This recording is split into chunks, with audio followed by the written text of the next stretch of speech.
பழனிசாமி உங்கள்கிட்ட ஒரு கேள்வியை முன் வச்ச கூட்டணி கட்சிகளால் மட்டுமல்ல தாவேக்காவினோட கூட இந்த அரசுக்கு நெருக்கடிகள் சங்கடங்கள் விமர்சனங்களுக்கு உள்ளாகிறாங்க அப்படின்னு சொல்கிறாங்க. அது நிறைய சொல்கிறாங்க. இப்போ ஒரு உதாரணம்னு பார்த்தீங்கன்னா மதுரை திருப்பரங்குன்ற தொகுதிக்கு உட்பட்ட தனக்கன்குளங்கிற ஒரு அரசு பள்ளியில் தாவேக்காவினுடைய புறநகர் கிழக்கு மாவட்ட செயலாளர் மருதுபாண்டி என்பவர் அவர் போய் சுதந்திர தினத்துக்கு கொடியேற்றுறார். அது ஒரு எந்த பதவியிலும் இல்லாத ஒரு அரசியல் கட்சி பிரமுகர் ஒரு அரசு பள்ளிக்குள்ள விடுதலை திருநாளில் போய் கொடியேற்றுறது சரியா? ஆனால் அவர் என்ன சொல்லியிருக்கார் தன்னுடைய சமூக வலைதள பக்கத்தில், அந்த மருதுபாண்டி அமைச்சர் சிடிஆர் நிர்மல்குமாரோடைய ஆசையோடு இந்த நிகழ்வில் பங்கேற்றேன் அப்படின்னு சொல்கிறார். அப்போ அமைச்சரும் இதை ஊக்கப்படுத்துகிறாரா, அங்கீகரிக்கிறாரா, வரவேற்கிறாரா? இப்போ தாவேக்க அரசில் கூட்டணி கட்சிகளால் மட்டுமல்ல தாவேக்காவினால் கூட நெருக்கடிகளையும் சங்கடங்களையும் விமர்சனங்களையும் எதிர்கொள்ள வேண்டிய ஒரு நிலை இருக்கா? தமிழ்நாட்டின் நலனும் தமிழ் மக்களின் நலனும் தன் மைய கருத்தாக கொண்டு இயங்கும் தமிழக முதல்வர் அண்ணன் தளபதி விஜய் அவர்களின் ஆசையுடன் தொடங்குகிறேன். முதல்ல இருந்து அதிமுக சேர்ந்த செந்தில்வேல் அண்ணன் சொன்ன கேள்விகள்ல இருந்து பதில் சொல்றேன். அண்ணன் சட்டசபையில லைவ் பண்றப்ப பார்க்க எங்க கோமாளித்தனத்தைன்னு சொல்றாரு. நாங்க வெளிப்படைத்தன்மையோடையும் நேர்மையோடையும் ஆட்சி நடத்துறதும் சட்டசபை நடத்துறதையும் அவங்களுக்கு பார்க்க கோமாளித்தனமா தான் இருக்கும். ஏன்னா அவங்க எல்லாம் மறைச்சு ஹைடு பண்ணி ஏமாத்திக்கிட்டும் ஊழல் பண்ணிக்கிட்டு இருந்தாங்க. நாங்க இன்னைக்கு நேர்மையா என்னென்ன நடக்குதுன்னு வெளிப்படைத்தன்மையோட இருக்கிறோம். அதனால அது அவங்களுக்கு கோமாளித்தனமா தான் இருக்கும். ஏன்னா செல்லூர் ராஜா அண்ணன் தர்மாக்கோல் எல்லாம் வச்சு ஆத்துல விட்டதெல்லாம் ரொம்ப அறிவுபூர்வமான சயின்டிஸ்ட் பண்ண விஷயம். அதெல்லாம் ரொம்ப அறிவாளியான விஷயம். நாங்க சட்டசபையில மக்களுக்கு தமிழக மக்களுக்கு சட்டசபையில என்ன நடக்குதுன்னு வெளிப்படைத்தன்மையோட நாங்க இருக்கிறது பாத்தீங்கன்னா அவருக்கு கோமாளித்தனமா தான் இருக்கும். ஏன்னா அவங்க அப்படிதானே, அவங்க எடப்பாடி அண்ணன் அவங்களோட தலைவர் எடப்பாடி அண்ணன் பதவியேற்றதுல இருந்து அவங்க 5 வருஷம் ஆட்சி என்ன பண்ணாங்கன்றது எல்லாருக்கும் தமிழக மக்களுக்கே தெரியும். அவங்க என்னென்ன கோமாளித்தனம் பண்ணாங்க, அவங்க அமைச்சர்கள் என்னென்ன கோமாளித்தனம் பண்ணாங்கன்னு. தலையில ரெட்டலையை வச்சுட்டு போறது, மொட்டை அடிச்சுக்கிறது, அவங்க என்ன நல்ல சயின்டிஸ்ட் வேலை அறிவுபூர்வமான வேலையில மட்டும்தான் அதிமுக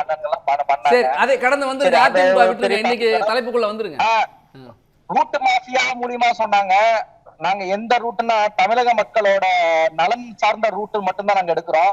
தமிழக மக்கள் எந்த நேர்வழியில ஆட்சி நடத்த சொல்லி எங்களுக்கு ஆட்சி கட்டில அமர வச்சாங்களோ அவங்களுக்கு தேவையான நேர்மையான ரூட்ல தான் போறோம். எந்த ரூட் மாஃபியாக்கள் எங்களுக்கு கிடையாது. இந்த மாஃபியா, ஊழல், மணல் மாஃபியா, கொடநாடு கொலை வழக்கு, இது மாதிரி மாஃபியா எல்லாம் நாங்க பண்றது இல்ல. அதெல்லாம் அந்த அண்ணன் கொஞ்சம் ஞாபகம் வச்சுட்டு பேசினா நல்லா இருக்கும். அப்புறம் மேகதாது பிரச்சனைக்கு இந்த காவேரி பிரச்சனைக்கே பேசினாங்க. 1961 காமராஜர் அவர்கள் ராசிமணல் பகுதியில அணை கட்டணும்னு சொல்லி இடம்லாம் சூஸ் பண்ணி அஞ்சட்டி, தேனிக்கோட்டை, அந்த ராசிமணல் பகுதியில ஃபீசிபிலிட்டி வெரிஃபை பண்ணி இதெல்லாம் பண்ணாரு.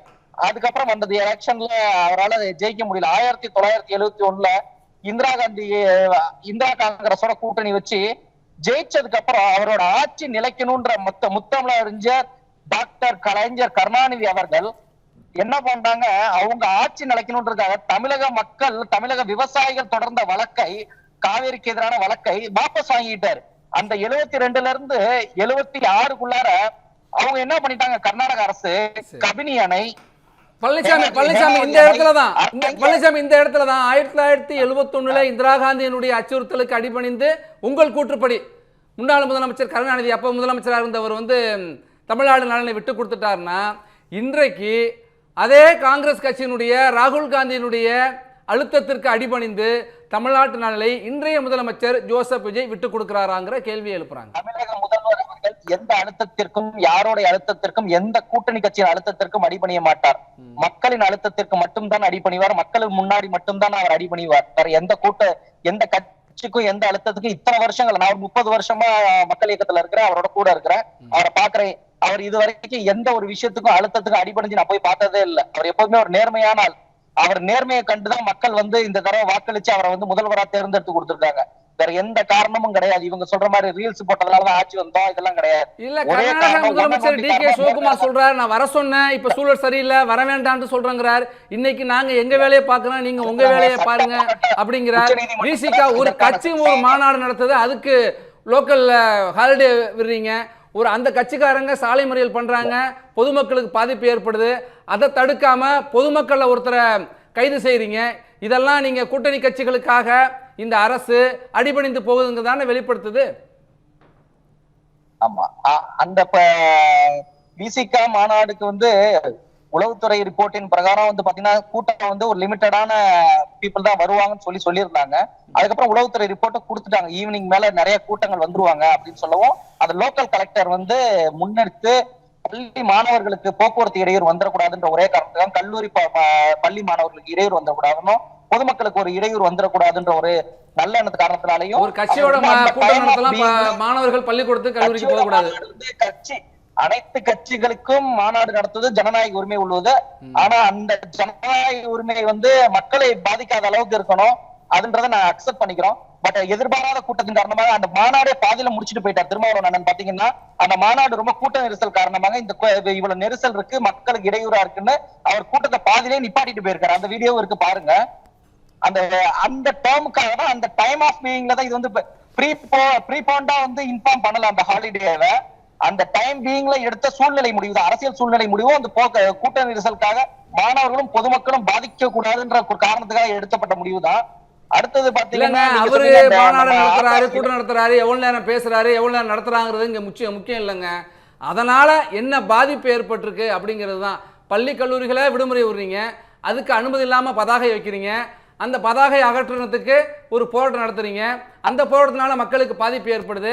அதுல ஒருத்தர் கேள்வி கேட்கிறாரு, அவர் பாதிக்கப்பட்டு இன்னைக்கு சிறையில் இருக்கிறார்.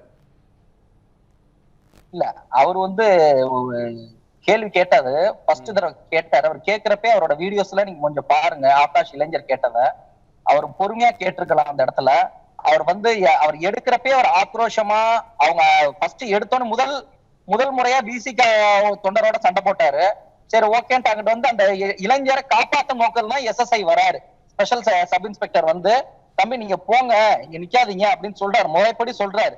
ஆனா அவரு வந்து நீ அவனை விட்டுட்டு என்ன கேக்குறேன்னு அவர்கிட்டயே அந்த அவருடைய கோபத்தை ரோட்டை மறிச்சிட்டு 4 பேர் உட்கார்ந்து இருக்காங்க, அவங்கள அப்புறப்படுத்துறதை விட்டுட்டு, அவங்கள போங்கன்னு சொல்றதை விட்டுட்டு, ஒருத்தன் அவசர வேலையா போறவரை நீங்க போங்கன்னு சொல்றது எந்த விதத்துக்குன்னா சரி? அப்ப காவல்துறை போலீஸ் எதுக்கு இருக்கு, யாருக்கு இருக்கு? ஒரு ரோட்ல ஆக்சிடென்ட்டோ ரோட்ல ஒரு இன்சிடென்ட்டோ ஒரு அநாகரிகமான இடத்துல நடக்கிறப்ப, அந்த விஷயம் நடக்கிறப்ப பொதுமக்களை காப்பாற்றணும்னு வராரு எஸ்ஐ. அந்த இடத்துல வந்து கூட்ட நெரிசல் வந்துருச்சு, அவங்க தர்ணா பண்றாங்க, அந்த போஸ்டர்ஸ் எல்லாம் வச்சதுக்கும் கட் அவுட் வச்சதுக்கும் தர்ணா பண்றாங்க விசிகா கட்சியினர். அந்த கூட்டத்துக்குள்ள அந்த இளைஞர் வந்து பாதிக்கப்பட்ட கூடாது, அவரை மீட்டு அனுப்பணும்ன்றதுக்காக அவர் போறாரு, அந்த எஸ்எஸ்ஐ போறாரு. அவர் போய் சொல்றப்ப அந்த இளைஞரின் கோபம், அவரோட நிறைய கோபங்கள்ல இருந்திருக்காரு, பர்சனல் அந்த கூட்டத்துல இருக்கு, என்னால போக முடியுன்ற கோபத்துல இருந்திருக்கிறாரு. அவர் கோபம் பேர்ல அடி கோபத்துல நியாயம் இருக்கா இல்லையா? இவருமே அவரோட கோபம் நியாயம் தான். பட் எல்லா கோபத்திலும் அணுகுமுறை இருக்கு இல்லைங்க. இப்ப வந்து ஒரு ஜட்ஜி வந்து கோபப்படுறாங்க, ஜட்ஜி கிட்ட போய் கோபப்பட்ட ஐயா இப்படி இருக்குன்னு தான் சொல்லுவோமே தவிர, அந்த ஜட்ஜி கிட்ட போய் நீ இப்படிதான் வெளியில போ, நான் பாத்துக்கிறேன், நீ என்ன செய்ய ஆளா அப்படின்னு பேச முடியாது. ஒரு புரோட்டோகால் இருக்குங்க. இப்ப நீங்க ஒரு நெறியாளர், உங்ககிட்ட நான் எப்படி ஒரு அணுகுமுறை இருக்குன்னா அந்த அணுகுமுறை பிரகாரம் அணுகுனாதான் நீங்க பதில் சொல்லுவீங்க. எனக்கு உங்ககிட்ட அணுகுமுறையை மீறி நான் பேசினா உங்களோட பர்சனலுக்கும் உங்களோட நெறியாளர் பதவிக்கும் ஒரு மரியாதை உண்டு. அதே மாதிரி ஒரு மக்களை எல்லாம் காப்பாற்றுறவர் அவரும் ஒரு மனிதர் தான். எஸ்எஸ்ஐன்ற ஒரு பாதுகாவலர் வந்து சப் இன்ஸ்பெக்டர் ஒரு மனிதர் தான். அவர் அந்த பையனை பாதுகாத்து அனுப்பதான் ட்ரை பண்றாரு. அந்த பையன் வந்து இவரையும் போட்டு லூஸ் பண்ணி பொது வெளியில இவர் அடிச்சிருக்காரு. ஆனா இவர் அடிச்ச உடனே அவரை இந்த அடிச்சவே நிறுத்தி இருந்தாருன்னா சட்ட போராட்டம் இவர் பக்கம் திரும்பி இருக்கும், எஸ்ஐ பக்கம். நீ ஒரு பொது வெளியில என் கண்ணு முன்னாடி என்னை அடிச்சுட்டா அப்படின்னு சொல்லி சட்ட போராட்டம். இவர் பதிலுக்கு ஒரு காவல்துறை அடிக்கிறதுன்றது எல்லா இளைஞர்களுக்கும் முன்னுதாரணம் ஆயிரும். ஆனா அந்த காவல்துறை அடித்தது தவறுதான். அதை நான் வந்து குறிப்பிட்டதே போலதான் அவரும் ஒரு மனிதர் தான். அந்த இளைஞர் முதல்ல அடி வாங்குறாருல, அவர் அவ்வளவு பேருக்கு முன்னாடி அவர் எந்த தப்பும் செய்யாம ஒரு அவசர வேலையா சொந்த வேலையா ஏதோ ஒரு காரணத்துக்காக ஒரு போனவர், அவரை மறைச்சிருக்காங்க. ரோட்ல மறைச்சிருக்கவங்களே விட்டுட்டீங்க, நான் ஒரு அவசரமா போறேன் என்ன மறைச்சு பேசிட்டு இருக்கீங்களா, ஒரு கோவப்பட்டிருக்காருல, அவரும் மனிதராக தான் அந்த இடத்துல கோவப்பட்டிருப்பார். ஆகாஷனுடைய பக்கத்துல இருந்து இதை யோசிக்கணும். நம்ம தொடர்ந்து பேசலாம். சுசில் இல்ல Mahesh, on video on live ஒரு விஷயம் சொல்லிடு. கன்னியாகுமரியில் சபரிவர்மனுக்கு நடந்தது, இன்னைக்கு பூசாரி பரமசிவத்துக்கு நடந்தது. இந்த தஞ்சாவூர் இளைஞர் ஆகாஷுக்கு நடக்கக்கூடாது. எனக்கு பயம் இருக்கு, அச்சம் இருக்கு. ஆன் வீடியோ சொல்றேன், பாதுகாப்பு கொடுக்க. ஆமா, ஏன்னா சம்பவம் முடிஞ்சு போச்சு. இவர் அடிச்சா ஒரு நிமிஷம் வெயிட் பண்ணுங்க, நான் பேசி முடிக்கிறேன். இவர் அடிச்சார், ரிப்போர்ட் வாங்கிட்டாங்க, அவங்க அடிச்சாங்க, இவர் அடிச்சாங்க, போலீஸ் கொடுத்துருக்காங்க. இப்போ ஏன் கைது பண்ணணும்? வேலை முடிஞ்சு போச்சு, அவங்க கலைஞ்சு போயாச்சு, இவங்க கலைஞ்சு போயாச்சு, அதுக்கப்புறம் ஏன் கைது பண்ணணும்? நீங்க வேலை கூட்டு போனீங்க, முடிஞ்சு போச்சு. சட்டம்லாம் கிடையாதுங்க. சட்டம்னா சட்ட விரோதமா உட்காந்தா விசிகால உட்காந்தாங்கல்ல சாலை மறியல், அவங்கள கைது பண்ணுங்க. விசிகால சாலை மறியல்ல உட்கார்ந்தவங்களுடைய பட்டியல் உங்ககிட்ட இருக்கு, அவங்களுடைய வீடியோ இருக்கு. அத்தனை நேரம் தூக்கி உள்ள படத்துக்கு உங்களுக்கு தைரியம் இருக்கா? அதெல்லாம் கேட்கிறேன். இல்லை என்று சொல்லுகிறேன். விசிகா சாலை மறியல் செய்தவர்களை உள்ள தூக்கி போடுற தைரியம் இந்த அரசாங்கத்துக்கு கிடையாதுங்க. ஆவேசம் உள்ள தூக்கி போடுற தைரியம் தான் உங்களுக்கு இருக்கு. ஏன்னா அவன் அப்பாவி. ஆக நான் சொல்லுகிறேன்.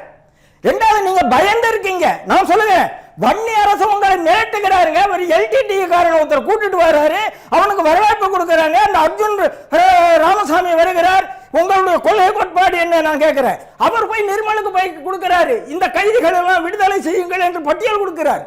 நான் காட்சியா சொல்லுவேன். நிர்மலுக்கு திருப்பரங்குன்றத்தில் இந்த பக்கம் மாணிக் தாக்கூர் உட்கார்றாரு, இந்த பக்கம் சு வெங்கடேசன் உட்கார்றாரு. நிர்மல் என்ன பண்ண முடியும்? ஆகையினால எல்லாமே இவர்கள் காங்கிரஸ், கம்யூனிஸ்ட், விசிகா எல்லாரும் இந்த அரசாங்கத்தை மிரட்டி கொண்டிருக்கிறார்கள். இதில் எனக்கு எந்த மாற்று கருத்தும் கிடையாது. சரி சரி. மலைக்கோட்டை பழனிசாமி, ஹலோ, இடையில உங்களுக்கு கட் ஆயிடுச்சு, இணைப்பில் இருக்கீங்களா? தொடருங்க நீங்க. காவல்துறை வந்து எல்லையற்ற கட்டுப்பாடின்றி இருப்பதாக அண்ணன் கூறுகிறார். காவல்துறை வந்து அவர்கள் எல்லையுடனும் கட்டுப்பாடுடன் தான் இருக்கிறார்கள். சரிங்களா? சில இடத்துல வந்து சம்பவங்கள்ல அந்த சூழ்நிலையில பொறுத்தும் அந்த இடத்துல மாறுது. அவரும் இமிடியேட்டா ரியாக்ட் பண்ணிருக்கிறாரு, அந்த இன்ஸ்பெக்டரும். அவர்கள் மீதும் சட்ட நடவடிக்கை எடுப்பாங்க. சரிங்களா? இப்ப நடந்த சம்பவத்துக்கு சட்ட நடவடிக்கை எடுக்கிறாங்க. ஆகாஷ் வந்து நலமுடன் தான் உள்ளார், எந்த இடரும் இல்லை அவருக்கு. விசாரணைக்கு பிறகு அவர் வெளியே வந்து விடுவார். இதுவும் உறுதிப்படுத்தப்பட்ட தகவலாக உள்ளது. ஆகாஷ்காக எந்த பிரச்சனைகளும் நலமோடு வர வேண்டும், பாதுகாப்பா வர வேண்டாம், அதுதான் கோரிக்கையா வைக்கிறாங்க. பாதுகாப்போடு தான் வருவார். சிறையில் இருக்காரு அவர். சரிங்களா? அவர் மீது சட்ட விசாரணை முடிந்தவுடன் அவர் கண்டிப்பாக வெளியே வந்து விடுவார். சரிங்களா? காவல்துறையை எங்களது முதல்வர் வந்து அவர் தனது கட்டுப்பாட்டிலும் பொறுப்புடன் தான் வைக்கிறார்.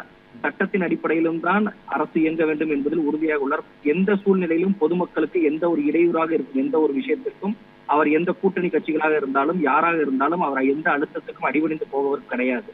அவர் எப்போதும் வந்து மக்களின் வழியில் மக்களுக்காக ஆள்பவர். இது பெண்களுக்காக செய்கின்ற ஆட்சி, இளைஞர்களுக்காக உருவாக்கப்பட்ட ஆட்சி. எப்போதும் தளபதி விஜய், முதல்வர் விஜய் அண்ணன் அவர்கள் மக்களின் வழியிலும் நல்வழியிலும் அரசின் வழியிலும் தான் இந்த ஆட்சியை நடத்தி கொண்டிருக்கிறார். யாருடைய அழுத்தங்களிலும் யாருடைய கூட்டணி விட்டு போய் எப்போதுமே கூட்டணி எல்லாம் காட்டி பயப்படுற ஆளுலா எங்க கூட்டணி கட்சியில இருக்க தலைவர்களும் யாரும் அப்படி பயமுறுத்துறது இல்லை. இவங்களோட கற்பனைகளுக்கு எல்லை இல்லாமல் போகுது. ராகுல் காந்தி ஒரு அரசியல் விமர்சகர் இருக்கிறார், நம்ம அண்ணன் இருக்காரு, அவரு சொல்றாரு, அவர் வந்து ராகுல் காந்தியோட செய்தி தொடர்பாளரா இல்ல டி.கே. சிவகுமாரோட செய்தி தொடர்பாளரான்னு தெரியல. ராகுல் காந்தி சொல்றாரா, டி.கே. சிவகுமார் சேராரா, விஜய் சார் சொல்றாங்களா, இவங்க 3 பேரும் பேசுறாங்களா? இது என்ன ஒரு டிராமாட்டிக்கா இல்ல? அப்ப வந்து ராகுல் காந்தி சார் வந்து பொதுப்படையே வெளியே வந்து சொல்லியிருக்கிறாரா? இல்ல டி.கே. சிவகுமார் சார் வந்து விஜய் சாரும் நானும் நண்பரு, நாங்க 2 பேரும் வந்து டிராமா பண்ணிட்டு இருக்கோம்னு சொல்லியிருக்காரா? எதுவுமே இல்லையே. உறுதிப்படுத்தப்பட்ட தகவல் எங்கேயாச்சும் வெளியில வந்திருக்குதா?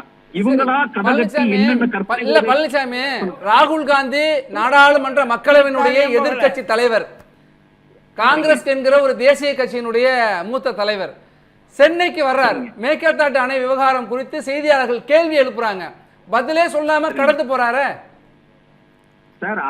அவர் வந்து அவரோட கட்சி நிலைப்பாடுல இருக்காரு சார். நாங்க வந்து தமிழ்நாட்டுல டிவிக்கு வந்து தமிழ்நாட்டுக்கு, தமிழ் மக்களுக்கும் தமிழ் விவசாயிகளுக்கும் என்ன நல்ல நிலைப்பாடோ அதில் தான் இருக்கிறோம். உச்ச நீதிமன்றத்துல உடனே வழக்கு தொடர்ந்துருக்கோம், அந்த வழக்கை தொடர்ந்து காப்பாத்திக்கிட்டு இருக்கோம்.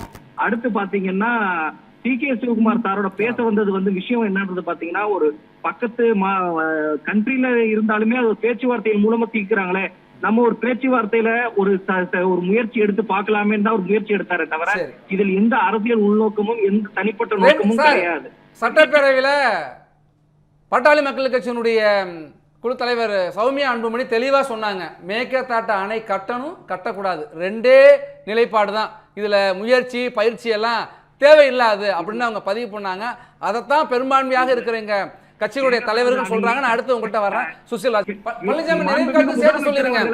ராகுல் வர வேண்டாம், அரசியல் சூழ்நிலை காரணம் சரியில்லை, பேச்சுவார்த்தை இப்போது நடத்துவது சரியாக இருக்காது என்றுதான் சொன்னாரே தவிர நீங்க வர வேணாம், நீங்க வரவே கூடாது அப்படின்றதெல்லாம் அவர் யாரும் சொல்லலைங்க. எல்லாமே அங்கே இருந்து தான் சார் வருது, எல்லாமே கர்நாடகத்துல இருந்து தான் வருது, தண்ணி தான் அங்கே இருந்து தான் வரணும்.